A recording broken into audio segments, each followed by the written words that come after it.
여러분 한 주일 동안 안녕하셨습니까? 저희 상해에서 오신 것을 진심으로 환영합니다. 사도 바울은 우리의 영적인 경험을 성경에 나오는 두 여인의 경험으로 비유하고 있는 것을 볼 수가 있습니다. 또한 그 두 여인이 낳은 두 아들로 비유하고 있습니다.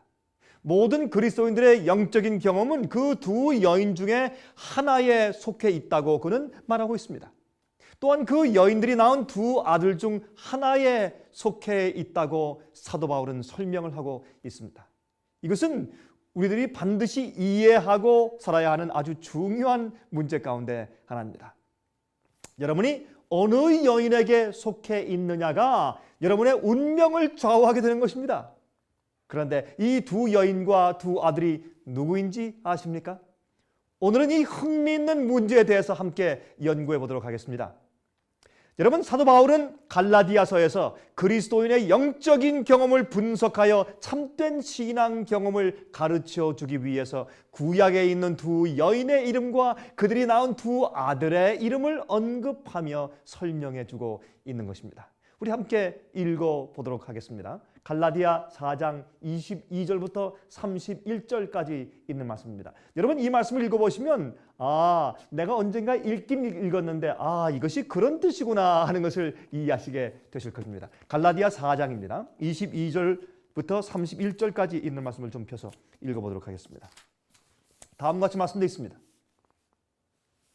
기록된 바 아브라함의 두 아들이 있으니 하나는 계집종에게서 하나는 자유하는 여자에게서 낳다 하였으나 계집종에게서는 육체를 따라 낳고 자유하는 여자에게서는 약속으로 말미암았느니라.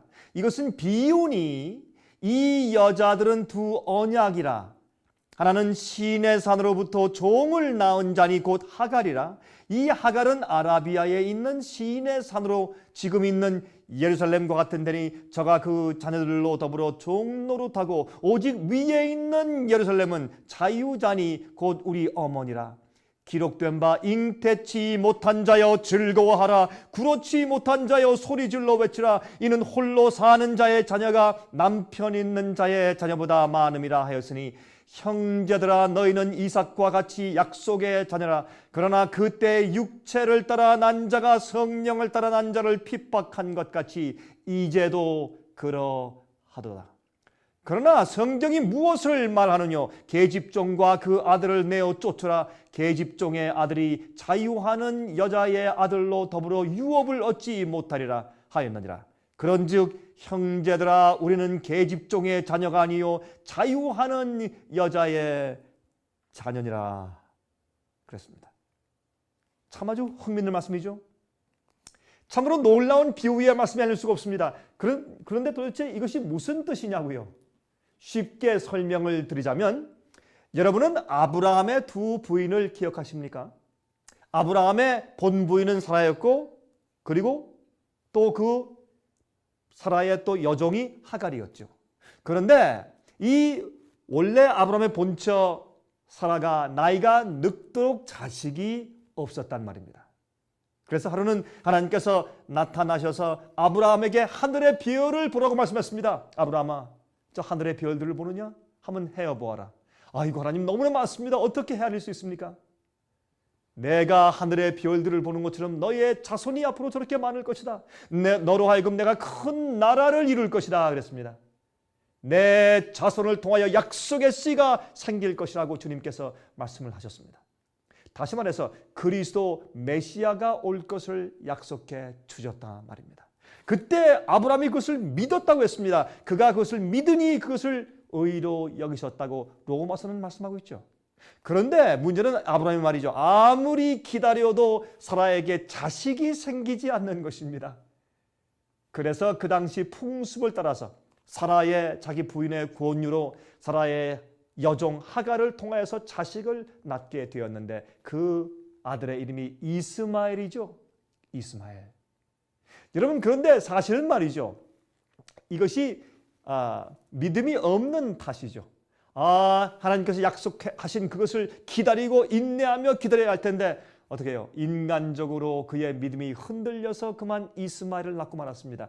그래서 그 믿음의 흔들림과 적은 믿음 때문에 지금까지 중동 지방에 유대인들과 아랍인들이 그렇게 죽으라 하고 싸우고 있지 않습니까? 여러분, 이 이스마엘은 지금의 아랍 족속의 조상이 된 것입니다. 하나님께서 하루는 나타나셨습니다. 내가 너에게 약속한 자녀는 이 이스마엘이 아니라 종에게서 난 자가 아니야. 내 본래 아내 사라가 잉태할 것이다. 그렇게 말씀했습니다. 그렇게 하나님께서 말씀하실 때 휘장 뒤에서 듣고 있던 사라가 그만 웃어버렸죠. 웃으니까 그가 마음 가운데 생각하기를 나는 지금 90세인데 내가 100세나 된 사람이 내 남편이 100세인데 우리가 어떻게 아들을 낳을 수 있겠는가 하고 웃었습니다. 그때 하나님께서 말씀했습니다. 사라야 내가 왜 웃느냐. 그때 그가 깜짝 놀라서 나와서 얘기가 제가 안 웃었습니다. 내가 웃었느니라. 내 이름을 이제부터 사레라 아니하고 사라라 할 것이라. 원래 그의 이름은 사레였습니다. 그러나 하나님께서 아브라함의 부인의 이름을 사라라고 바꾸어줬는데 사라의 뜻은 열국의 어미란 뜻이었습니다. 내년에 내가 아들을 낳을 것이라 그랬습니다. 그러면 그 이름을 이삭이라 하라 그랬습니다. 여러분, 이삭의 뜻은 웃음이란 뜻이죠. 정말 약속대로 90세 할머니 사라가 아들을 낳게 되었습니다. 그것이 믿음의 결과입니다. 믿음은 어떤 정신적인 지성적인 동의에 그치는 것이 아니라 믿으면 주님의 능력이 내 속에 생기는 것이 믿음인 것입니다. 여러분, 90세 할머니가 아들을 낳은 것 보셨습니까? 기적의 아들이 출생했습니다. 이삭은 예수 그리스도를 상징하지요. 왜 그렇습니까? 첫 번째, 그 이삭은 초자연적인 능력으로 출생하게 되었습니다. 예수님도 성령에 의해서 초자연적으로 출생하셨죠. 두 번째, 자원하는 희생입니다.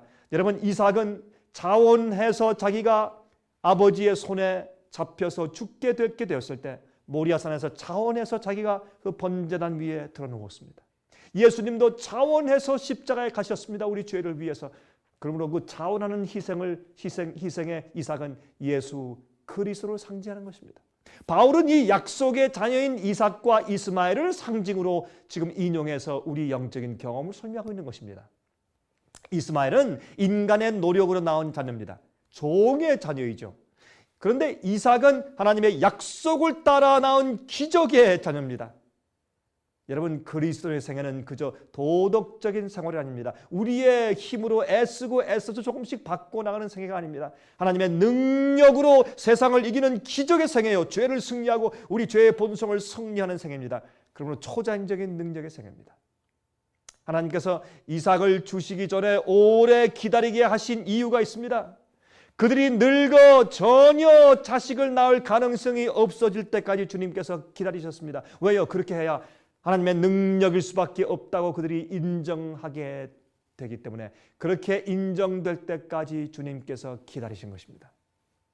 그러므로 이스마엘은 자기의 노력으로 구원을 얻으려고 하는 그리스도인들의 상징입니다. 자기의 힘으로 하나님의 율법을 지켜서 구원을 따내려고 하는 그런 사람들을 상징하는 것입니다. 하지만 이삭은 하나님의 능력으로 성령의 힘으로 구원의 약속을 받는 자들을 상징하는 것입니다. 여러분들이시여, 하나님의 율법은 자유율법은 여러분 야고보서에 보면 거울이라고 하죠. 거울. 여러분, 주님의 계명은 마치 거울과 같은 것입니다. 우리가 거울을 보면 우리의 몸이 우리의 얼굴이 다 비치지 않습니까? 그래서 우리의 이 얼굴에 있는 때를 보고 그래서 씻어야 합니다. 그런데 우리가 그 흠을 보고 거울로 씻지 않습니다. 율법은 우리의 죄를 지적해 주는 것입니다. 율법은 우리를 죄가 있다고 지적해 주는 역할을 하는 것입니다. 우리를 죽이고 정죄하는 것입니다. 그 다음에 우리를 그리스도께로 인도하는 것입니다. 우리의 불가능을 깨닫고 구세주께로 인도해 주는 것입니다. 구세주께 인도함 받는 것은 내가 죄인이고 부족하고 내 스스로 나를 용서할 수 없고 구원할 수 없다는 그 처절한 느낌을 깊이 느낄 때 그때 구세주가 필요한 것입니다. 구원의 은혜를 필요로 하는 것입니다. 여러분이시여, 여러분은 구세주가 필요합니까? 여러분은 여러분의 죄의 습관에서 구원해 줄 구세주가 필요하십니까? 주님의 은혜가 필요하십니까? 지금 주님께 무릎 꿇고 기도하십시오. 여러분이시여, 제가 가끔 말하지만 저희 사무실에 전화해서 테이블 받으시고 CD나 DVD를 받으시고 월간지를 받으시고 성경을 공부하십시오. 여러분 전화하십시오. 그래서 도움을 받으십시오. 그리고 진리를 이해하십시오. 성령의 감동을 받으십시오. 여러분 갈라디아 2장 16절 또한 19절부터 20절까지 보면 다음과 같은 말씀이 기록되어 있는 것을 우리가 볼 수 있습니다. 갈라디아 2장 16절입니다. 다음과 같은 말씀이 있어요. 갈라디아 2장입니다. 갈라디아 2장 16절 또 19절부터 20절까지입니다. 사람이 의롭게 되는 것은 율법의 행위에서 난 것이 아니요 오직 예수 그리스도를 믿음으로 말미암는 줄 아는 고로 우리도 그리스도 예수를 믿나니 이는 우리가 율법의 행위에서 아니고 그리스도를 믿음으로 의롭다 함을 얻으려 함이라. 율법의 행위로서는 의롭다 함을 얻을 육체가 없느니라. 내가 율법으로 말미암아 율법을 향하여 죽었나니 이는 하나님을 향하여 살려 함이라. 내가 그리스도와 함께 십자가에 못 박혔나니 그런즉 이제는 내가 산 것이 아니오 오직 내 안에 그리스도께서 사신 것이라. 이제 내가 육체 가운데 사는 것은 나를 사랑하사 나를 위하여 자기 몸을 버리신 하나님의 아들을 믿는 믿음 안에서 사는 것이니라 그랬습니다. 우리가 이제 주님과 함께 십자가에서 못 박혀 죽는 것입니다. 왜 주님과 함께 십자가에 못 박혀 죽는다고 했습니까?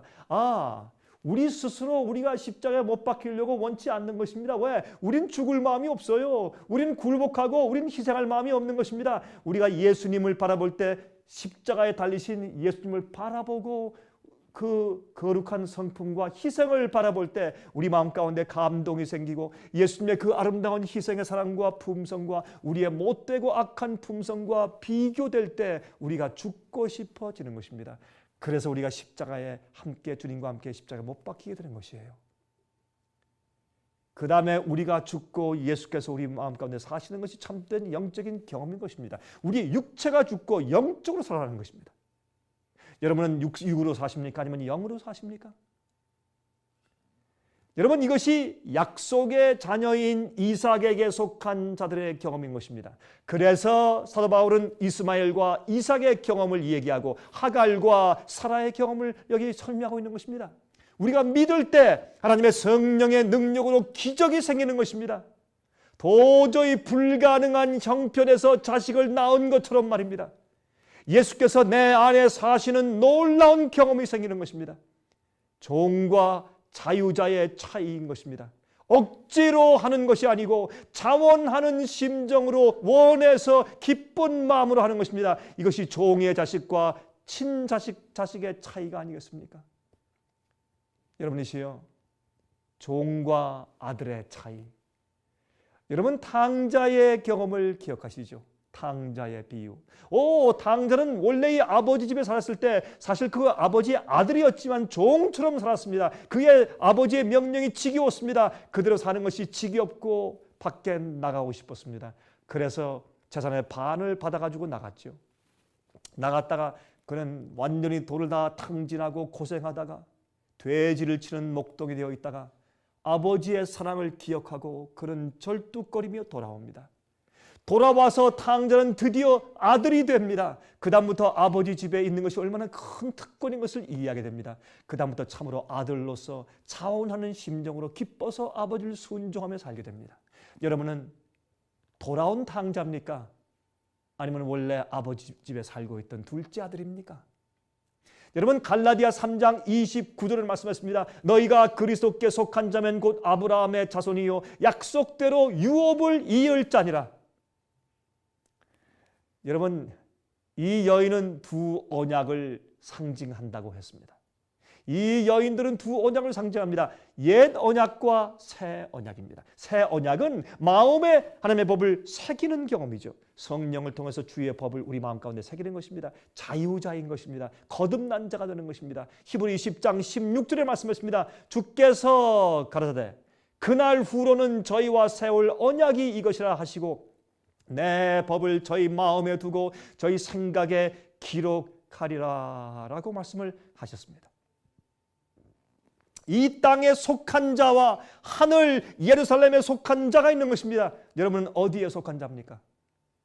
갈라디아 4장 6절을 말씀했습니다. 너희가 아들인 고로 하나님이 그 아들의 영을 우리 마음에 보내사 아바 아버지라 부르게 하셨느니라.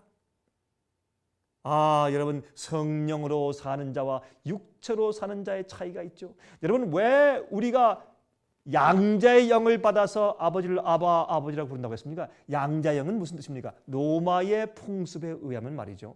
로마에서는 말이죠. 자기의 친자식에게는 기업을 물려주고 재산을 물려주는 것을 거절할 수 있지만 양자에게는 거절할 수가 없습니다. 왜? 양자는 다 알고 선택했기 때문에 그렇습니다. 그래서 양자에게는 하나님의 기업이 거절될 수가 없기 때문입니다. 여러분이시여, 하나님의 능력을 맛보며 자기의 육체를 이기며 승리하며 사는 자와 자기의 육체의 소원대로 끌려서 사는 자의 차이가 있는 것입니다. 우리는 양자의 영을 받았습니다. 영적으로 약속의 자녀와 종의 자녀가 차이가 있어요. 하나님의 은혜 가운데 자기의 죄의 본성을 이기며 승리하며 사는 자 이스라엘, 아니면 종의 심정으로 억지로 할 수 없이 의무감으로 신앙생활을 하는 육체에 속한 자들이 있습니다. 여러분은 어디에 속해 있습니까? 여러분들이 혼자 있을 때, 아무도 보지 않을 때 여러분은 어떻게 사십니까? 무엇을 원하십니까? 여러분이 아무도 없는 곳에 혼자 있을 때 무엇을 하기 원하시고 무엇을 보기 좋아하십니까? 여러분, 만약 하나님의 심판이 없다면 여러분은 어떻게 사시겠습니까? 예수의 재림이 없다면 여러분은 어떻게 사시겠습니까? 여러분 원하는 대로 사시겠습니까? 아니면 여러분은 성령에 의해서 사는 자들이십니까? 여러분, 갈라디아 5장은 말이죠, 이 두 종류의 신자들의 행위를 다음과 같이 분류하고 있어요. 우리 한번 읽어보겠습니다. 갈라디아 5장 16절부터 21절까지입니다. 여러분, 이렇게 성령에 의해서 사는 자와 육체에 속한 자에 대해서 갈라디아 5장 16절부터 21절까지 다음과 같은 말씀이 기록되는 것을 볼 수가 있습니다. 보겠습니다. 갈라디아 5장 16절부터 21절까지입니다. 내가 이르노니 너희는 성령을 쫓아 행하라. 그리하면 육체의 욕심을 이루지 아니하리라. 육체의 소욕은 성령을 거스리고 성령의 소욕은 육체를 거스리나니 이 둘이 서로 대적함으로 너희의 원하는 것을 하지 못하게 하려 함이니라. 너희가 만일 성령의 인도하시는 바가 되면 율법 아래 있지 아니하리라. 육체의 일은 현저하니 곧 음행과 더러운 것과 호색과 우상 숭배와 술수와 원수를 맺는 것과 분쟁과 시기와 분냄과 당짓는 것과 불리함과 이단과 투기와 술취함과 방탕함과 또 그와 같은 것들이라. 전에 너에게 경계한 것 같이 경계하노니 이런 일을 하는 자들은 하나님의 나라를 유업으로 받지 못할 것이요. 그랬어요. 이런 자들은 하나님의 나라를 유업으로 받지 못할 것이요. 그랬습니다. 여러분, 다시 말해서 육체에 속한 자는 악한 열매를 맺습니다. 육체에 속해 사는 자들은 거룩한 성령의 열매가 나올 수 없습니다. 성품이 올바르게 발전될 수 없습니다. 육체에 속한 자입니다. 우리의 죄의 본성에 내 맡기어 버려두면 이러한 일들을 하게 된단 말입니다. 악한 일들을 하게 돼요. 그것이 이스마엘의 자손입니다. 종의 영을 가진 자들이에요. 자, 그러면 이제부터 말이죠, 우리 이제 성령의 열매를 맺는 자들을 한번 읽어보십시다. 갈라디아 5장 22절부터 24절까지입니다. 다음과 같이 말씀했어요. 갈라디아 5장 22절부터 24절까지입니다. 오직 성령의 열매는 사랑과 희락과 화평과 오래 참음과 자비와 양성과 충성과 온유와 절제니 이 같은 것을 어떻게 해요? 금지할 법이 없느니라. 그리스도 예수의 사람들은 육체와 함께 그 정과 욕심을 십자가에 못 박았느니라. 정과 욕심을 십자가에 못 박았습니다. 왜? 주님의 사랑을 너무 깊이 깨달아서 알기 때문에, 십자가의 사랑을 알기 때문에 그렇습니다. 여러분이시여, 믿음은 우리가 그저 정신적인 이해를 가지고 사는 것이 아닙니다. 우리의 마음과 가슴으로 사는 것입니다. 여러분은 어느 편에 속해 있습니까? 성령을 쫓아서 행하십니까? 아니면 육체의 정욕과 소욕을 쫓아 살아가고 있습니까? 여러분이시여, 여러분은 육체의 정욕과 소욕을 십자가에 못 박았습니까? 그리고 성령을 쫓아 사십니까? 아니면 인간의 마음속에 있는 죄의 본성의 소욕대로 끌려다니며 그렇게 살고 있습니까? 여러분, 인간이 무리를 걸을 수 없지요. 그것은 자연 법칙을 어긋나게 하는 것입니다. 마찬가지로 죄된 본성을 타고난 인간이 죄의 욕심을 이기고 하나님의 뜻대로 살 수가 없습니다. 그것은 원래 불가능합니다. 그래서 우리는 약속의 자녀가 되어야 합니다. 하늘에 속한 자가 되어야 합니다. 그래야 그것이 가능해집니다. 그런데 성경은 물 위를 걸은 사람에 대해서 기록하고 있습니다. 누굽니까? 베드로였지요. 우리와 똑같은 성정을 가졌던 사람입니다. 물은 우리의 죄의 본성으로 상징할 수 있습니다. 발을 디디면 빠지게 되어 있어요. 우리가 죄의 성정을 이길 수가 없습니다. 우리가 한동안 헤엄칠 수는 있습니다. 하지만 결국은 거기에 빠져 죽지 않습니까? 우리가 어느 정도 도덕적으로 살 수 있을지 모릅니다. 그러나 우리가 죄의 힘과 우리 죄의 본성을 이길 수 없습니다. 사도 바울은 바로 그것을 뭐라고 했습니까? 그것을 내 속에 있는 악이라고 했습니다. 그러나 그는 예수를 바라보고 있을 때 계속 베드로는 물 위를 걸을 수가 있었습니다. 우리도 바로 그러합니다. 여러분, 찬송 가운데 이런 찬송이 있죠. 눈을 예수께 돌려 그 얼굴을 주목하라. 그의 영광스러운 광채에 세상 영화는 사라지네. 얼마나 아름답습니까? 자, 다시 한번 읽어볼까요? 눈을 예수께 돌려 그 얼굴을 주목하라. 그의 영광스러운 광채에 세상 영화는 사라지네. 영어로 이렇게 말했습니다. Turn your eyes upon Jesus. Look full in his wonderful face. And the things of world will go strangely dim in the light of his glory and grace. 여러분들은 억지로 의무감으로 따라가며 살고 계십니까? 두려움으로 따라가고 있는 종의 아들의 심령으로 살고 계십니까? 아니면 감사와 기쁨으로 순종하고 있는 약속의 자녀로 살고 계십니까? 여러분은 성령을 쫓아 행하십니까? 아니면 육체를 쫓아 행하십니까?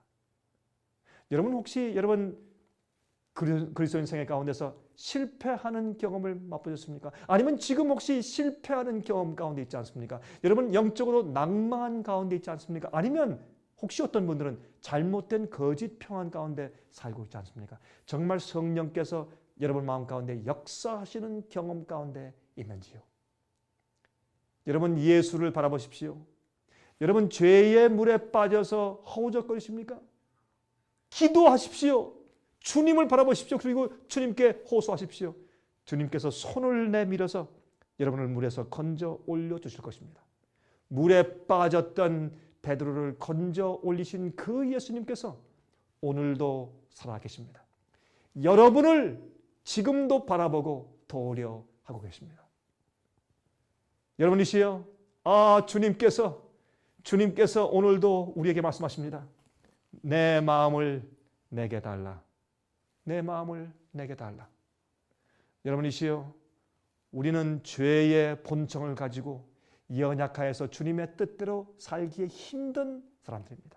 우리 속에 악이 있고 죄의 본성과 우리가 싸우고 우리가 그렇게 습관적으로 배양해온 죄의 습관들에 젖어 있는 사람들입니다. 그러므로 우린 주님 안에서 십자가에 우리의 정과 욕심을 못 박아야 합니다. 그리고 주님께서 우리 속에 사셔서 역사하시도록 해야 할 것입니다. 왜냐하면 우리는 영적인 사람으로 태어나야 영적으로 살 수 있는 것입니다. 육신대로 살면 안 될 것입니다. 우리는 이스마엘 자손이 아니고 이삭의 자손이 되어야 할 것입니다. 여러분이시여, 이삭은 예수님을 상징합니다. 자원해서 시시하는 사람을 상징합니다. 우리도 자원해서 우리 마음을 주 앞에 항상 드려야 할 것입니다. 여러분이시여, 우리는 사라의 자손입니까? 아니면 하갈의 자손입니까? 우린 육신에 속해 있습니까? 아니면 영에 속해 있습니까? 제가 말씀드렸습니다. 여러분 저희의 전화번호를 기억하시기 바랍니다. 1877-704-1004 1004번입니다. 기억하십시오. 그리고 저에게 전화하십시오. 저희의 직원들이 기다리고 있습니다. 여러분 올간지 살아남는 이들을 주문해서 읽어보십시오. 그 안에 있는 주제별로 다루어져 있는 말씀들을 보십시오. 건강과 가정과 특별히 신앙 문제에 대해서 이런 각종 신학적인 이슈에 대한 것을 읽어보십시오. 그리고 진리를 이해하십시오. 그리고 성경 연구 과목을 신청하십시오. CD를 신청하십시오. DVD를 신청하십시오. 그리고 요한계시록과 다니엘 연구를 특별히 공부하십시오. 성령께서 여러분 마음 가운데 충만하셔서 진리대로 살고 주님의 뜻대로 살고 예수님과 십자가 못 박히고 주님을 따라 살게 만드십시오. 여러분 주님께서 99% 구원의 역사를 주신다고 해도 나의 1% 전적인 동의와 굴복이 없이 구원이 이루어질 수가 없습니다. 여러분 물에 빠져서 허우적거리십니까? 주 앞에 기도하십시오. 주님을 바라보십시오. 눈을 예수께 돌리십시오. 그러면 세상의 모든 욕심과 세상의 모든 죄와 정욕들이 희미하게 사라지고 내 마음 가운데 예수만 보이게 됩니다. 그렇게 될 때에 예수만이 가장 크게 내 마음 가운데 보이게 될 때 그때 주님을 따르기가 쉽습니다. 십자가의 사랑과 은혜를 느끼십시오. 여러분 잊어버리셨습니까? 그런 경험을 이루셨습니까? 주 앞에 다시 나오십시오. 십자가 앞에 무릎 꿇고 주님께 기도하십시오. 그래서 그런 경험이 영적인 경험이 여러분에게 회복되도록 하시기 바랍니다. 여러분 저에게 전화하십시오. 그리고 진리를 연구하십시오. 그리고 참된 복음을 경험하십시오. 그냥 복음 아닙니다. 여러분 거짓 평안을 가지고 살다가 나중에 큰 낭패를 만납니다. 올바른 영적인 경험을 하십시오. 성령께서 말씀하실 때 마음을 여시기 바랍니다. 제가 다음 시간 다시 뵙겠습니다. 안녕히 계십시오.